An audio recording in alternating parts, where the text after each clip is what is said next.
নতুন নেতৃত্বে কিশোরগঞ্জ জেলা মোটরযান শ্রমিক ইউনিয়ন শপথ গ্রহণ অনুষ্ঠিত।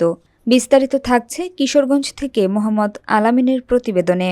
কিশোরগঞ্জ জেলা মোটরযান শ্রমিক ইউনিয়নের নবনির্বাচিত কার্যকরী পরিষদের শপথ গ্রহণ অনুষ্ঠান অনুষ্ঠিত হয়েছে। মঙ্গলবার রাতে একরামপুর করগাঁও বাসস্ট্যান্ড সংলগ্ন ইউনিয়নের কার্যালয়ে প্রধান নির্বাচন কমিশনার ও কিশোরগঞ্জ জেলা বিএনপির সাধারণ সম্পাদক মোহাম্মদ মাজহারুল ইসলাম নবনির্বাচিত নেতৃবৃন্দকে শপথ পাঠ করান।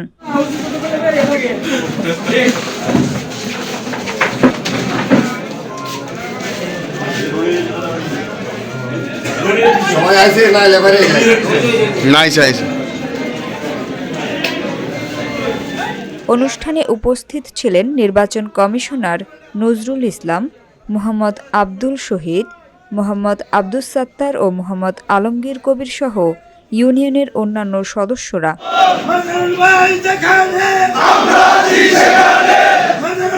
গত ২৯ নভেম্বর অনুষ্ঠিত ২০২৫ থেকে ২০২৮ মেয়াদের ত্রিবার্ষিক নির্বাচনে নির্বাচিত হন সভাপতি মোহাম্মদ হাবিবুর রহমান, কার্যকরী সভাপতি শাহাদাত হোসেন মন্টু, সহ-সভাপতি মোহাম্মদ দিনু মিয়া, সাধারণ সম্পাদক মোহাম্মদ দিন আল ইসলাম উজ্জ্বল, সহ-সাধারণ সম্পাদক মোহাম্মদ আজিজুল হাকিম, সাংগঠনিক সম্পাদক মোহাম্মদ তাজুল ইসলাম সবুজ, অর্থ সম্পাদক মোহাম্মদ আনিসুজ্জামান, দপ্তর সম্পাদক মোহাম্মদ সাইফুল ইসলাম, প্রচার সম্পাদক আরিফুর রহমান রনি। কার্যকরী সদস্য হিসেবে নির্বাচিত হন মোহাম্মদ শহীদুল ইসলাম জুয়েল, মোহাম্মদ কবির মিয়া, মোহাম্মদ কাঞ্চন মিয়া ও মোহাম্মদ সবুজ মিয়া। শপথ গ্রহণ অনুষ্ঠানে নেতৃবৃন্দ বলেন, নবনির্বাচিত কমিটি শ্রমিকদের ন্যায্য অধিকার, কল্যাণ ও সংগঠনের উন্নয়নে ঐক্যবদ্ধভাবে কাজ করবে।